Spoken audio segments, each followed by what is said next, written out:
but you put yourself in a good position going into August with a lead, which I think they can get, then I think you can grab the division.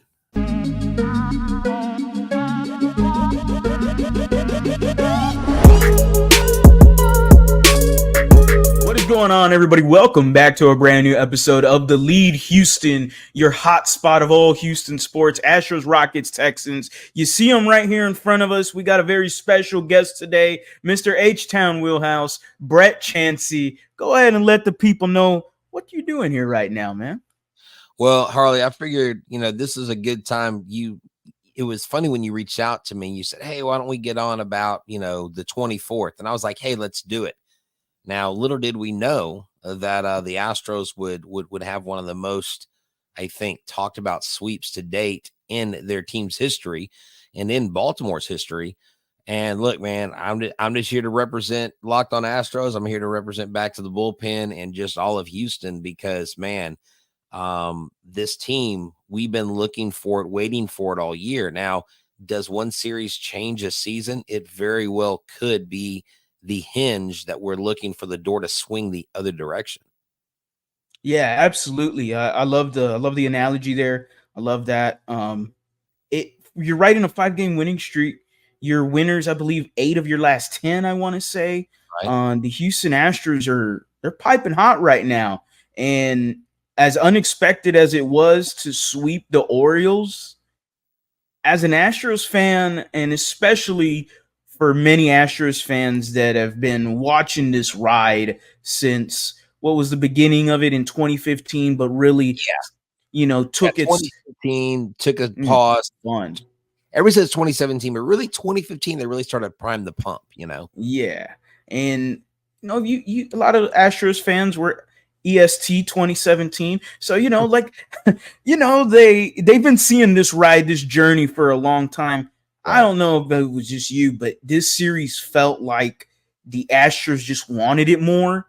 That was just the implication that was drawn to me. I'm looking at games, all 3 games, and I'm like, there's not a lot of celebration there.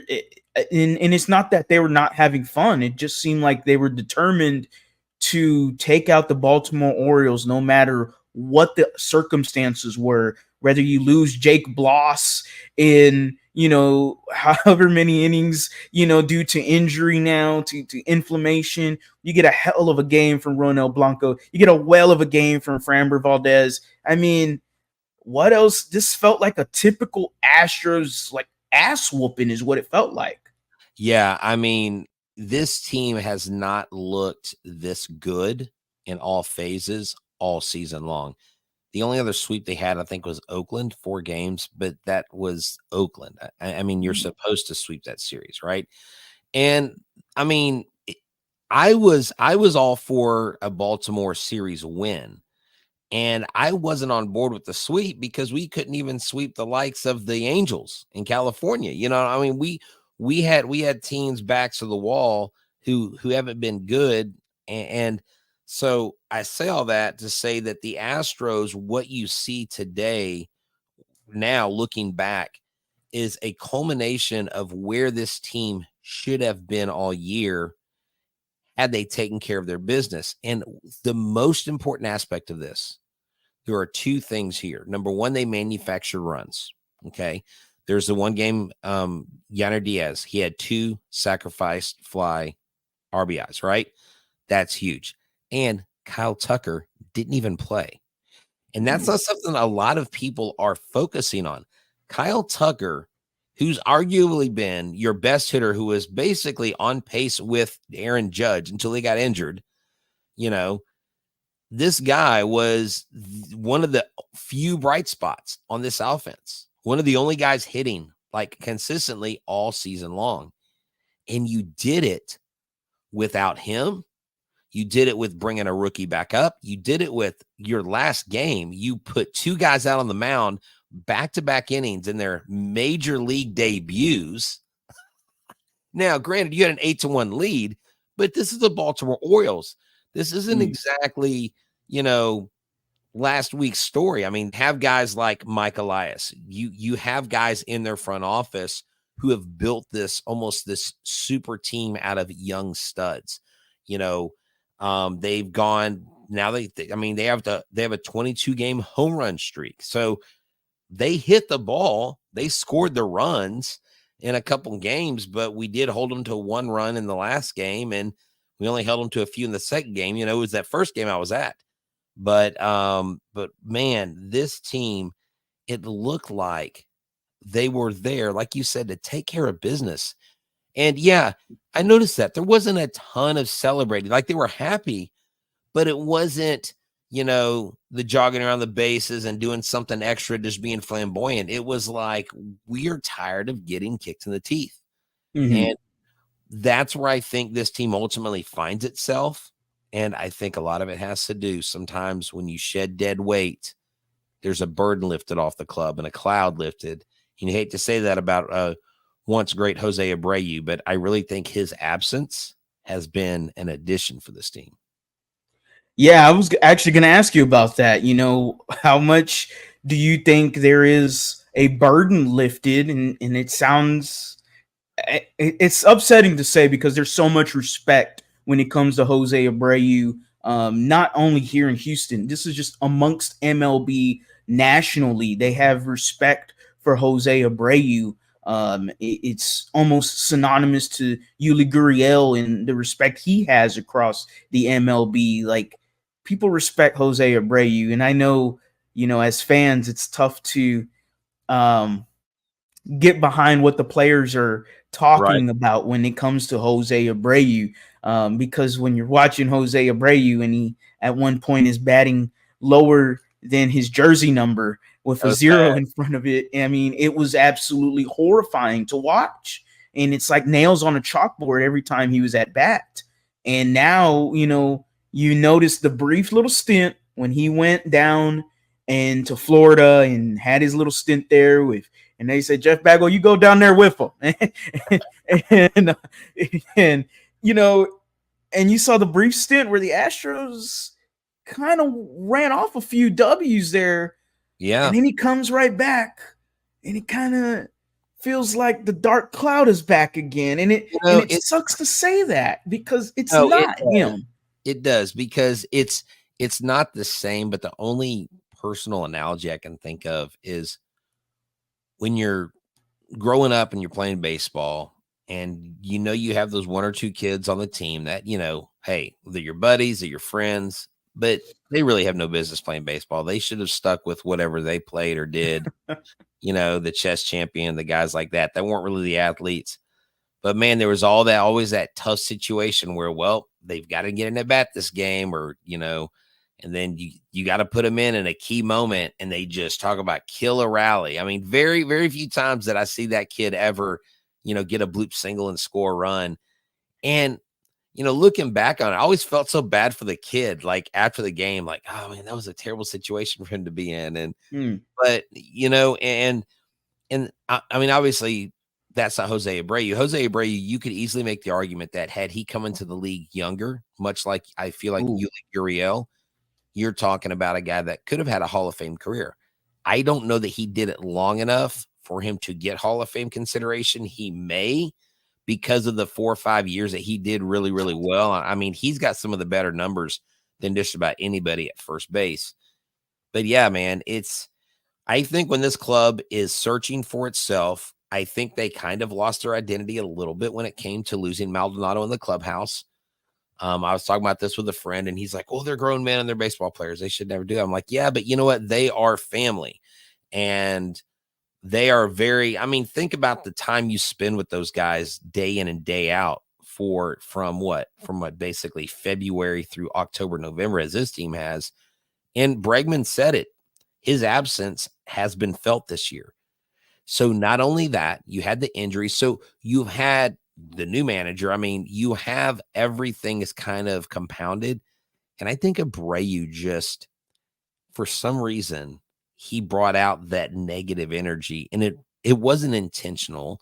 It wasn't malicious. It wasn't that the players hated him, because apparently they loved him and respected him. But if hitting's contagious, so is not hitting. If performance is helping your pitcher, are there, then performance not helping your pitcher are there as well. And so it just seemed like that guy could not catch a break, and you hate to see it. In regards to the Maldonado aspect, I want to ask you, you think is the difference? Because this Houston Astros team at one point didn't have Maldonado. They won a World Series. They've been there, done that. They've done their, due diligence. And then when Maldi came in, the same thing continued because the rest of this team was very, very good. And so what is overall the difference? You would think that the guys that are now older without Maldonado, yes, he's a leader. He's everything you've asked for from him. I mean, Ryan Presley's came out and even talked about Maldonado many times. We've had clips of Astros players, I believe, before the season started on TikTok. Guy asked them, if there was one baseball player you would pick to be a manager, all of them respectively said Martin Maldonado. And, what is the difference? If you know it. Yeah. Well, I heard it from Ryan Stanton. He said he had never seen anybody work longer and harder on game prep. He spent dubious amounts of hours studying for the pitching staff. And I think that's why the pitchers threw to him. And where I think Dusty Baker probably got a lot of grief of him starting, Yiner, not starting Yiner enough and basically going to Maldonado like pretty much for every game, is because Dusty understood and probably heard from the pitchers, I want Maldonado behind the plate. And it's funny talking to Dubin, talking to Corey Lee when he was here, different guys. Maldonado has got a lot of respect. When we interviewed Yiner on Locked On Astros, I've talked to Yiner and his agent both, and they talk about their relationship being a professor and a student relationship. Now, is him being gone the reason why the Astros are losing and blah, blah, blah? No. But when a guy like that leaves the clubhouse, there is an absence. There is an absence of his presence, of his leadership, of him being vocal. Because Bregman and Altuve and Alvarez and Tucker, they're just not your vocal leaders. Mm-hmm. They're not a fire starter. They're not like a Bryce Harper type of player who's going to go into the clubhouse and try to shake things up. Maldonado would get in people's faces and talk to them. Now, I do think, and I've heard some people theorize that maybe his ego of not wanting to be a backup kind of got the best of him and maybe ended up hurting the team in the long run. But at the end of the day, if you ask those pitchers when Martin was here, who do they want catching? Most of them would say Martin Maldonado. And anytime I talk about that, I get absolutely crucified. And you're the president of you're part of the Astros cult. And I'm like, no, and they're like, you have no evidence of that. I literally have talked to players and coaches in the organization, and they even know about it in the minor league level. So, I mean, people can have their own opinions, but they can't have their own facts. And the fact is, he was a big part of this clubhouse. Now, ultimately, had he declined? 100%. Mm-hmm. Was he the worst? Is he the worst hitting catcher in baseball? 100%. But the same people that were complaining about him are now complaining about Diaz because Diaz isn't doing enough. But yet Diaz is hitting well over 100 points over what Maldi was. And then Cesar Salazar comes in, he's doing good. And they're like, well, he's better behind the plate. And I'm like, we just can't have nice things around here. I don't know what people want out of the catching position. There's only one Yadier Molina. There's only one Pudge Rodriguez. Yiner Diaz, this is his first full season. I want to see how Yiner Diaz does the second half of the season after the All-Star break. And then I want to see what he does going into next year. And ask yourself this, Harley. Cesar Salazar has zero expectations. Yes. He is the guy that every minor league pitcher that I've interviewed has told me they love throwing to him. Mm-hmm. He has a good game. He frames the ball well. He's good behind the plate. Would there be a situation where he suddenly creeps into the conversation next spring training? And if going into that or this season, Yiner senses that, does that spur Yiner to be better, to improve? You know what I'm saying? Yeah. I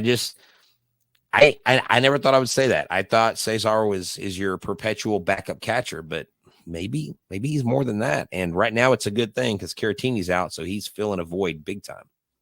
He's gotten timely hits for you, really good plate appearances, just really good at bats. And you're 100% right. We've heard many minor leaguers talk highly of Cesar Salazar. We've seen many local media members highlight these numerous minor leaguers talking high of Cesar Salazar. And I like what he brings to this Astros team. You could argue that he's your best defensive catcher on the team, and regards to Yainer Diaz's numbers last year, defensively were very good. This year, not so much.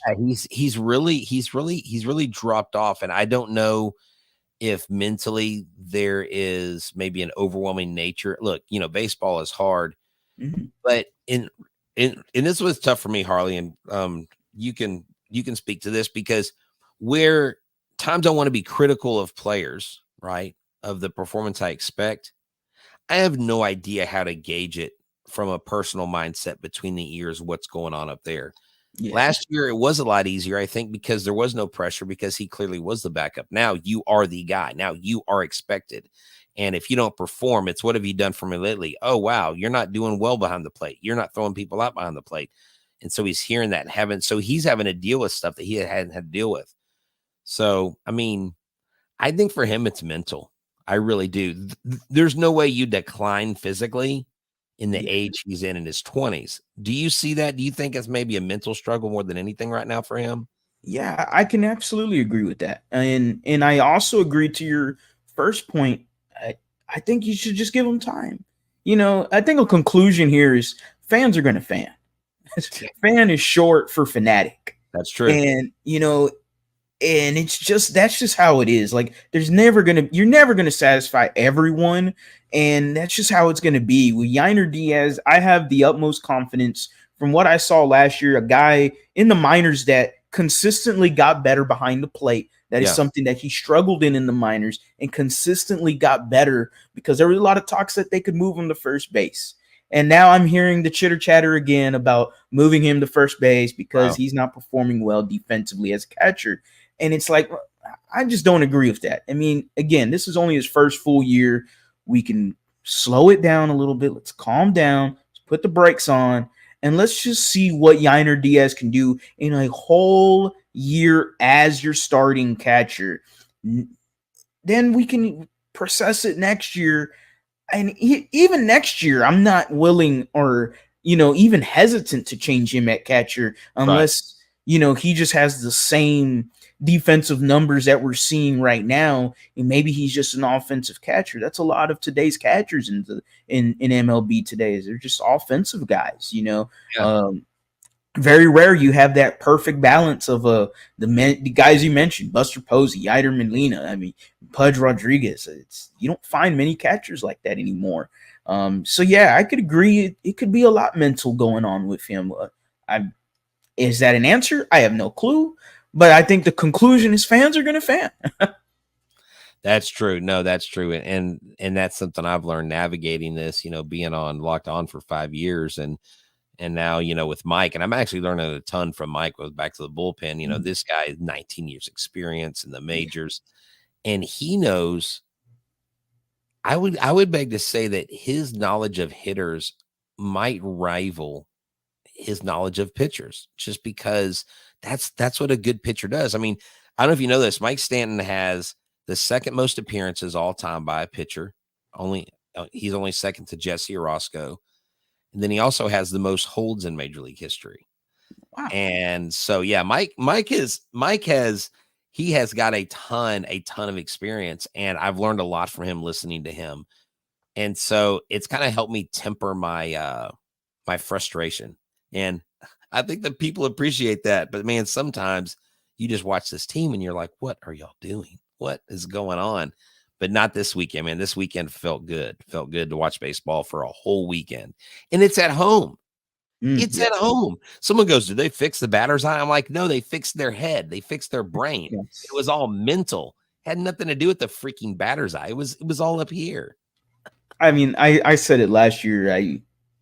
I'm confident in this statement, but I just didn't find any sort of like I was any sort of scared or anything or worried when it came to the Astros last year. It just felt like, hey, they've been struggling all year at home. The Rangers didn't do nothing for me. Like, the Rangers never scared me. And I know that sounds crazy because they won the World Series, and I get it. But nothing about the Rangers really went, got to worry about them next year. I don't know. Maybe I'm just, overreacting to their record and how they're under 500 and underperforming. They've got a lot of guys that are underperforming with injuries and whatnot. But, I look at the rest of this division, even the Mariners, when the Mariners swept you, it wasn't in a convincing fashion to me.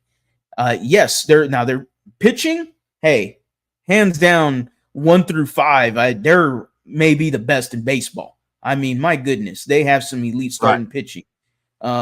Hitting wise, that's something they're going to have to address in the trade deadline. In my opinion, they got to go after somebody. But I'm looking at it like, hey, Houston Astros just swept the Orioles. I'm not done looking at the division. Like, yeah, the wild card's there, and you're only 4.5 out. Yeah. But the division, hey, I still got to play the Mariners a few more times. Mm-hmm. Come on through. I have no problem. Exactly. And, I do like how we have, look, the Mariners have Tampa, and then Texas has Milwaukee. I mean, there's a chance today for the Astros to gain a half game, to get a half game further away from the Rangers and gain a half game on the Mariners today. And this season may turn out to be a lot less topsy-turvy when it comes to the playoffs. When you get to the playoffs, look, I know you got all these injuries, and I know you got McCullers and Garcia coming back, and I know you got different guys doing throwing programs. But you have, right now, Framber Valdez, Ronel Blanco, and Hunter Brown. Just those 3 right there in a 5-game series, you got a 3-man rotation that if they continue to pitch the way they're pitching, what's there to worry about? And that's without Javier, without Urquidy. Mm-hmm. You know what I'm saying? Now, Garcia may be back. He may be introduced to a starting role late in the season. McCullers, I beg them to just put him in the bullpen, put bubble wrap around him after the 3rd inning. Just put him in the bullpen. Don't try to start him. Don't try to be Cavalier, Lance. We need you. Like, your stuff needs to be on. Oh, I'm sorry. Did I forget? Okay, Justin Verlander. Sorry. You got a 4-man rotation. Sure. So you got Verlander, Valdez, Blanco, and Brown. So you got 4 guys right there who really going into the playoffs, if they're pitching well, JV, I assume is going to come back and be fine. But, look, even if for some reason JV has some freak accident and he's out for time, those other 3 I mentioned, they're not bad options. Now they're going to be close to their innings limit. They're going to be used up. But, I mean, when the playoffs get here, I think everybody goes to 0-0 and all bets are off. I think you stand a chance once you get to the playoffs. Yeah, I was going to ask you about that because Ronel Blanco is definitely going to be an innings pitch threshold with him. True. Him, Spencer Urquidy, you're using him. What should have been just a few starts is now turned into, and you might need him there the whole year.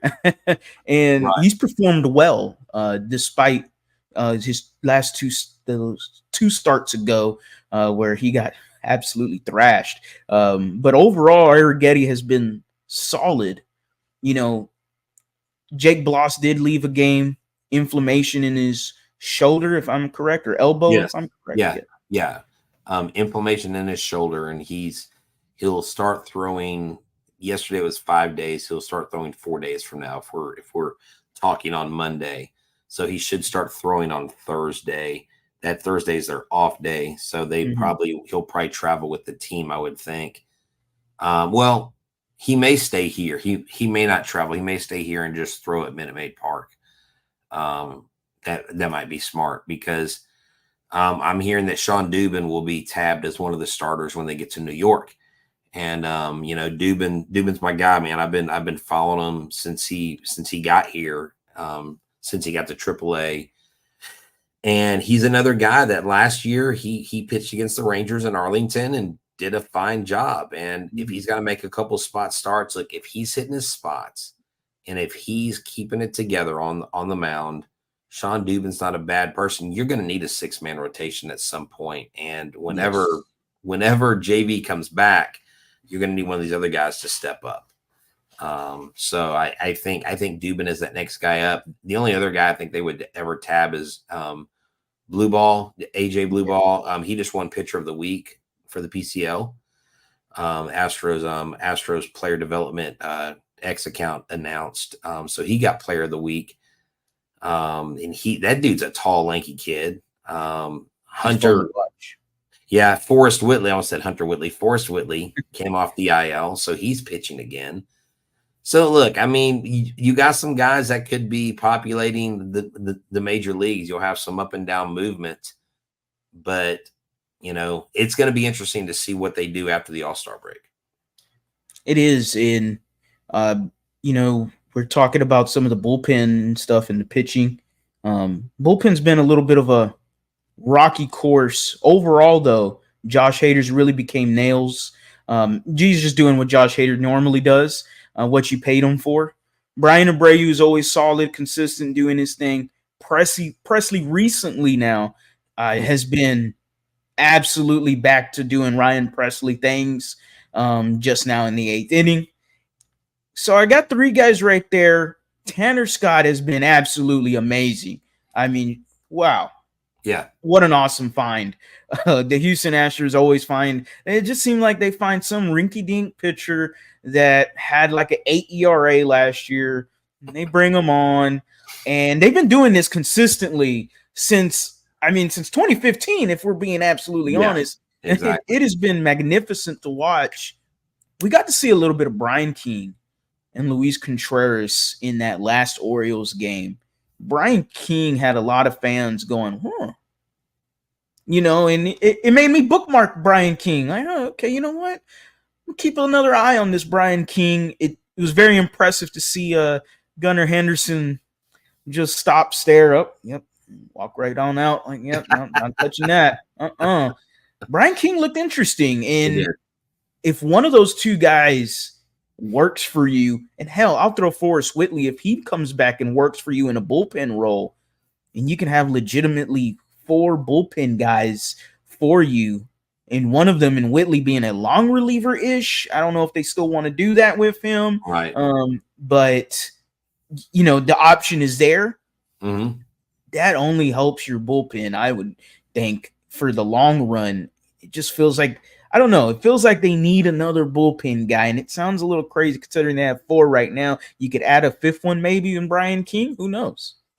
Yeah, I mean, Brian King right now obviously is filling a void, but it's all about, I think we've learned what's going to make or break a player, especially a pitcher on this team, is if you're performing. I mean, you obviously can't do that with the major leaguers because, Abreu, they had to get his permission. So the rules are different. But if you're a rookie, if you haven't really tendered that major league deal where you're considered a quote unquote minor leaguer, then they can mix and match and interchange those all they want. The only issue is once you bring a guy up, take him back down, you can't do that for another 10 days. So there are limits on who they can bring up. But I mean, I think we've got some viable options.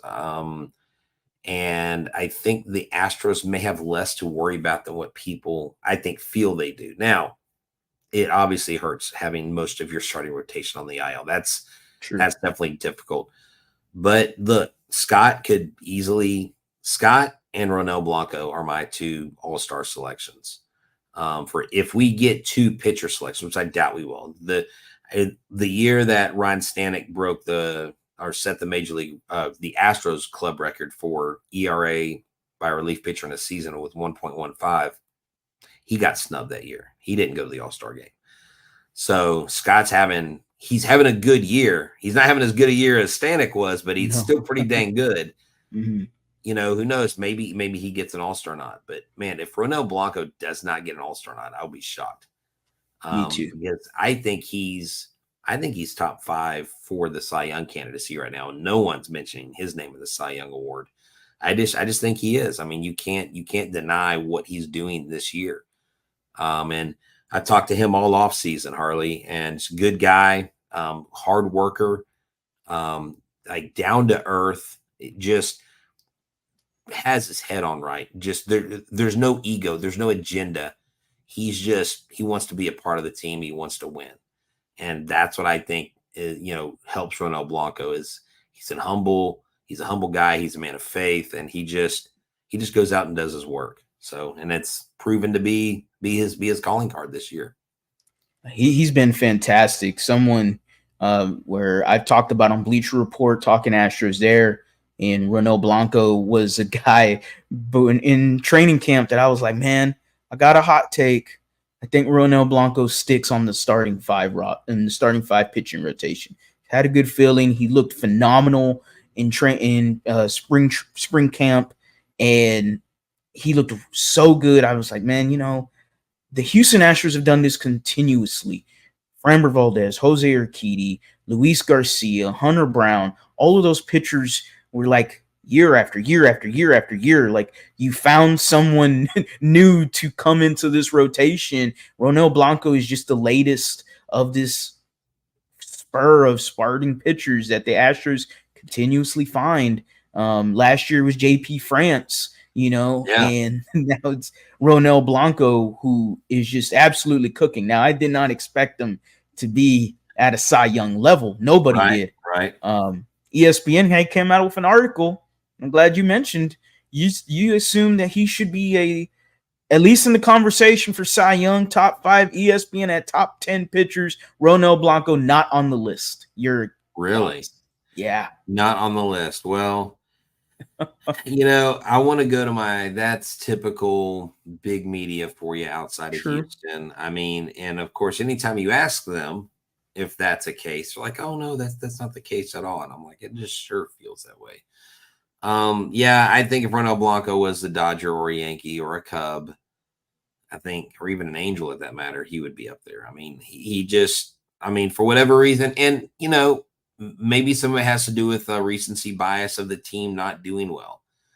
Maybe some of these people that vote on this, I mean, how many Ronel Blanco starts have they watched? Sure. How many Luis Severino starts have they watched? How many, how many Garrett Cole just came back in, but you know what I'm talking about. How many Castillo starts have they watched? How many, he's just not the name that's out there. He's not the popular name, but hell, he threw a no-hitter. He nearly almost threw a no-hitter. His outing after that almost threw a no-hitter. I mean, it was, I forget who it was on. I think it was Lance. I think it was Lance Zerline on the radio said, he's like, he goes, Ronel Blanco really hates letting hitters hit the ball. He just hates it. He just gets up there. Maybe it was either him or Adam Clan. They were just talking about how Ronel hates hitters hitting. So he does everything he can to keep them from hitting. And he's done that. And, he'll give up a home run here or there, but he never gets flustered. He's very calm on the mound. And he just, I don't know. He just looks like he's up there working, man. He's working, and I look forward to seeing Ronel Blanco pitch in Astros uniform for the next several years, Oof. Me too. I'm enlightened to see more of that. AL Cy Young top 10. Here's a list from ESPN, by the way. Okay. Logan Gilbert, Corbin Burns, Okay, Jake Flaherty, Detroit Tigers, right. Tyler Anderson, Angels, Cole Reagans, Kansas City Royals, Eric Fed, Chicago White Sox, Tarek Skubal, Detroit Tigers, Okay, Seth Lugo, Kansas City Royals, Garrett Crochet from the White Sox, and then Tanner Hook was number 1 with the Boston Red Sox. Yeah. Okay. I'm wondering who I would replace him. Who would be the guy that we would take out to put in? Because we just need one guy to come out, right? Yeah, Because now are we going off of that looks like almost a top 10 list. That's almost the top 10 list. Well, Ronel Blanco is number 3 in the ERA. That's almost everyone in the top 10 for ERA. I assume innings pitched. Yeah, let's see. Innings I mean- pitched. Yeah, let's see. Innings pitched. Logan Gilbert, Logan Webb, Seth Lugo, Nestor Cortez, Tyler Not Glasnow, really. Corbin Burns. Yeah, no. So Tanner Hooks only pitched 96.2 innings. And then if you go strikeouts, maybe Glasnow, Crochet, Cease, King, Reagan's, Flaherty. Sale's even in there. Sale, dude, Chris Sale is 10-2 this year. How is he not on that list? He has been back to doing Chris Sale on this list. That is insane. Zach Wheeler, crazy. 9-4. He's not on this list. Let me tell you, the American. Well, this is just American League, so yeah. But the American League. Oh, true. Oh, yeah. Let's see. Okay, let me go to AL. Okay, I thought MLB AL. I mean, okay. I'm just like, yeah. I see the White Sox on the list, and no offense, but is Lewis Gill on there? No. See, I would have Lugo Gill. Mm-hmm. I would have Rodon. Yeah, I forgot about Rodon. I would have Logan Allen. You have an argument, but he's got a real high ERA. Yeah, he didn't have many strikeouts. He's got the wins, so no, let's leave him out. Skubal, obviously. I think Hawkins, he's right there around a 1. He's almost sub 2 ERA. Blanco should be on there. Corbin Burns, I agree with. But there's some other guys on there that you didn't even mention that I think deserve at least a nod. But Hawk is 7-5, where these other guys are 10-2, 9-2, 8-2, 8-3. Let's see. On earned runs, he's given up 23. Ronel Blanco's only given up 22. Ronel Blanco's only given up the hits. Ronel Blanco, out of all these guys, this is amazing. In the top 24 pitchers this year, okay, when I start with wins going down top 24, Ronel Blanco has given up the fewest hits by at least 25 or more. Well, there's only one guy, Ben Lively's only given up 56 hits. Everybody else has given up between 70 and 90 hits. Ronel Blanco's given up 48. So you tell me why he's not on that top 10 list. He's a Houston Astro. That's why. Yeah. Well, he had a little incident with some, Oh yeah, he's such a cheater. Yeah, he's such a he had a substance that Major League Baseball is okay with having on the mound, but yet it can't be on you. It's on the mound, but it can't be on your non-throwing hand. What? I didn't make no sense to me. It makes no sense. Come on, man. Come on. We're talking so high of the Houston Astros, the numerous starting pitchers, the bullpen. Right. Hitting seems to be coming around 27 runs in these 3-game series against the Orioles. I mean, absolutely phenomenal. Does this team need anything for the trade deadline?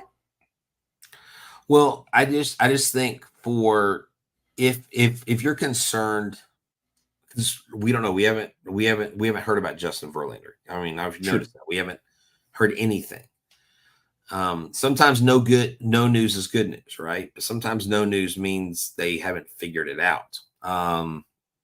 Maybe he's feeling better. He did text the other day, Espada, saying he was feeling better, but that's the last I heard of it. It was like the day after. Mm-hmm. I still think you might be pressed to go get starting pitching. You might be pressed to go get another bat, but if you do that, where are they going to go? Where are they going to fit? You got guys that need more reps. Loperfido needs more reps. Mauricio Dubon needs more reps. Chaz, I still think, needs to be put in a position where it's like he's going to lose his job, because that's when he really shines. I mean, do you notice that anytime last year, you would think like, okay, Chas McCormick must not be on this team. And all of a sudden he comes in for 2 or 3 games and he just hits the cover off the ball. What did he do this weekend? Hit like what, 3 home runs? Yeah, 3 home runs. In 2 days, he had 1 going into the series. And Eric and I opined about this. We're like, maybe he plays better when he's not the guy. Maybe he plays better when he has to platoon. Maybe he plays better when he's like, I'm going to go show him I'm the Chaz Chomp, or whatever. I mean, I don't think he says I'm the Chaz Chomp. That's my friend Scott. But, I mean, my thing is, who are we going to trade? Who for? A rental isn't worth it. And the biggest question, does that person make you better? And if you can't find a trade that makes the team better, there's no point of doing a trade just to go, hey, look, we did a trade. But that's what people want. True. I mean, fans, we came to the conclusion that fans are going to fan. I have no problem. I like watching a trade deadline, and I like seeing a move and over exaggerating and looking up all of the random videos I've found of this man throwing to a dirt road somewhere, and they found some guy for cash considerations, and I'm like, yeah, right. That's the guy. When we were overreacting to a trade last year in the offseason for the Kansas City Royals, it was a relief pitcher that threw really hard, struggled with the Royals, and like, oh well, it's because he added a new pitch with the Royals. He's gonna come to Houston. Oh yeah, Dylan Coleman. There we go. Hasn't done anything, man. He's throwing like 101 in the bullpen, and I'm like, okay, but I mean, he hasn't done anything, and so I'm like, hey, can you translate it to my TV screen right now? Because it's not working. Right, exactly. This is a good one, and I've been talking about the bullpen. Kendall Graveman just a few days ago, breaking news from Lance Lynn on the golf course and via MLB Network. Kendall Graveman just sitting right next to him, like, oh yeah, I'll be throwing in maybe in a week, 2 weeks, Yeah. Oh, wait a minute, I forgot he's on my team. Hey, wait a minute, rewind. Okay. My first thought was, wait, he's golfing? Yeah. Like, hold up. Hey, he can't throw a baseball, but he's golfing. Yeah, right? Like, okay, it's not a good look. But yeah, it was kind of funny, and no disrespect towards Brian McTaggart, but Brian McTaggart tweeted that out like he had just found out, and I almost quote tweeted him, but I didn't because I didn't want to be a jackwagon about it. I was like, look at McTaggart breaking the news. I'm like, dang it, I heard about this an hour before he tweeted that. I should have tweeted that. And then I'd have been like, HOL had it first. But yeah, I mean, look, I guess it's good that he's coming along. But I mean, Kendall Graveman, last time he pitched, he was very underwhelming. He wasn't doing great. And so what Kendall Graveman are you going to get? Whose spot is he going to take? And so, last season, I guess overall he had a 3.12 ERA, he had a 23.4% strikeout rate. So it's not bad, but I just don't remember him wowing me with his stuff, and bringing him back. I'd always kind of questioned it. If we wanted to keep him, why didn't we keep him? So exactly, yeah, him, Garcia, McCullers, they're all going to come back eventually. I think this team's going to look very different pitching wise come the 1st of August, because have you seen the August schedule? I haven't really taken it. Is oh my god, it's brutal. Huh? It's scary. Yeah, it's like Nightmare on Elm Street 1 through 5 all in one sitting. I mean, it's brutal. So we've got a lot of competition. We've got maybe 1 or 2 clunker series, like the White Sox here, and then something else. But it's literally Orioles, Red Sox, Blue Jays, Phillies, Braves, Rays. I mean, it is brutal. And if we can get to August with a lead on the division, I think this club can defend that lead. But if we go into August and we're still behind, I don't know, man, the hole might get pretty deep because we face a lot of very, very good opponents. We're going to be wrapping up the podcast here.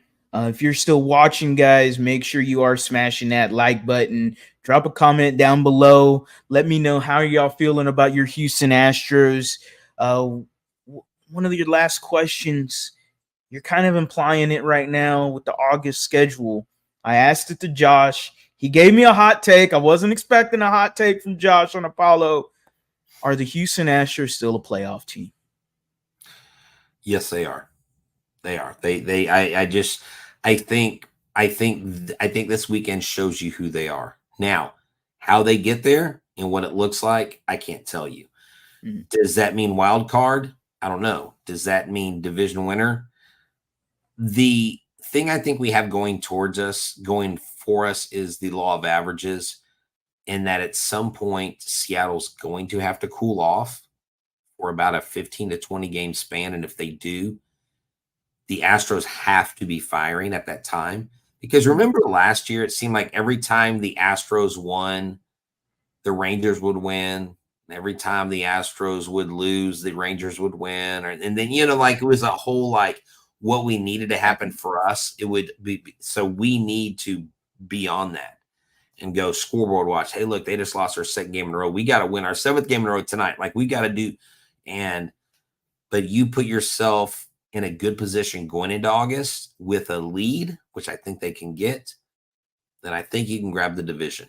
But yeah, I still think this is a playoff team. I think we're a playoff team before the Rangers are a playoff team. And I know Scherzer just came back and had a great outing. But, is he going to last 4 starts? I'm sorry. Scherzer's probably going to end up back on the IL. He's just injury prone at this point in his career. Agree.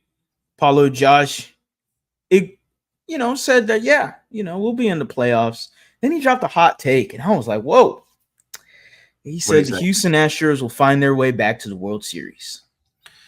And as much as I went, whoa, hot take, as an Astros fan, there is still that sense of, call it cockiness, call it arrogance, call it whatever you want, but they're Michael Myers. And until someone kills them, until someone takes the head off and shows you the head and shows you the kill. Don't just, I did it. No. You got to show me the kill.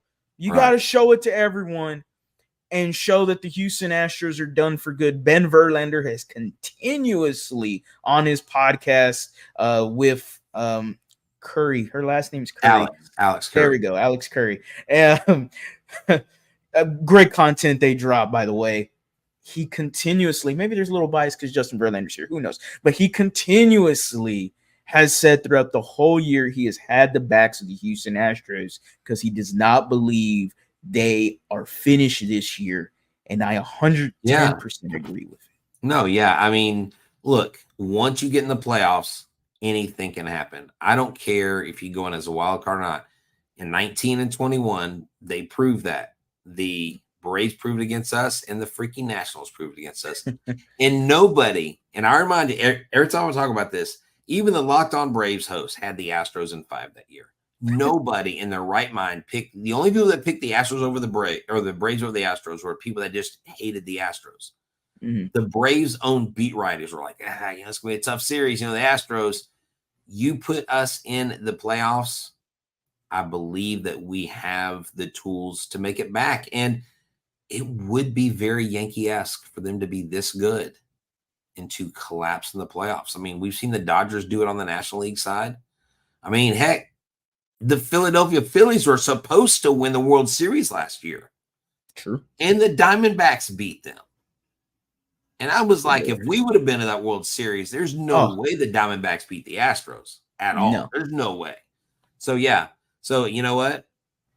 I agree with that take. I don't know how much I believe it right now, but if there is a team where it's possible, it's in Houston, Texas. My World Series for the Houston Astros was you limp into the playoffs some way, somehow. Wild card, you win your one game, you move into facing the New York Yankees and the little itty-bitty train that struggled, the monster that struggled, the red machine, the orange machine that struggled all year. Right. You got Yankees fans on Twitter tittling their thumbs. Oh, we can't wait to beat these Astros. They're right for the picking. I would just love a little 5-game. It would be great. It'd be I would love it. Beat us in the playoffs. Just beat us in the playoffs. And if that happened, my goodness, Can you continue being a Yankee fan? Oh my Like, gosh. you already hate us because of circumstances way back when. You know, I'm telling you, Juan Soto signing was Wow. genius. And if they don't keep him, they should all like throw the owner out of the city. I mean, he fits that Yankees, and that's what I think makes the Yankees more scary this year, is that, you know, Juan Soto has that New York swag. Juan Soto has that bright lights mentality. So he's really embraced that. And not everybody can embrace that. So, you know, if they fail with him at the helm, with him trying to lead this team, wow. And Carlos Rodon, I mean, think about it. That'd be a monumental collapse right there. But who knows? The Red Sox may play the Yankees in the playoffs and beat them. Just add another layer to that, Ryle. Why not? I would love that. With that being said, Mr. Htown Wheelhouse, Brett, we are wrapping up the channel. We are wrapping up this episode. Again, if you're still watching, you're a trooper. Go ahead, hit that like button, smash it. Easiest smash of your life. Go down in that comment section. Let me know how y'all feeling about your Houston Astros. They just swept the Baltimore Orioles. Yeah, we're overreacting maybe a little bit. We absolutely love it. I don't care. These are the Houston Astros, and we're always going to be repping some Stros here on this channel, as well as on Locked On Astros. Brett, let the people know where to find you and what you got in store. Yeah, man. Follow us at Locked On Astros. You can follow us on Instagram, on X, on YouTube. Subscribe to our channel. It's free and easy to listen to. You can also subscribe to Back to the Bullpen on YouTube with myself and Mike Stanton. We have a Monday show. Anytime there's an off day during the week, we still do a show. Mike Stanton and I will be sitting down with Chandler Rome from The Athletic on Monday evening. So we'll be doing that, getting that out either late Monday or first thing Tuesday morning this week. And so just make sure you check me out. If you see me out and about, say hi. But, you know, give me a follow everywhere, Instagram, TikTok. I mean, wherever you get your podcast, man, just check out Locked On Astros or Back to the Bullpen. It's always positive, always Stros, no matter. That's right. Yes, sir. Always positive, always Stros, no matter how frustrating they've been this year. Giving faith to the faithless. Hey, man, it is what it is, and we're having a lot of fun covering them. Appreciate everyone that has watched the episode. Again, make sure to hit that subscribe button. We're on the road to 10,000 subscribers, nice. Just past 8.5K. Go ahead and I will drop your YouTube channel and everything else. The links will be in the description, guys. So make sure to check out Locked On Astros as well as Back to the Bullpen with Mike Stanton. Yes, the Mike Stanton you see on your television screens. Okay. With that being said, guys, as always, go Astros, go Rockets, go Texans. You have a blessed day.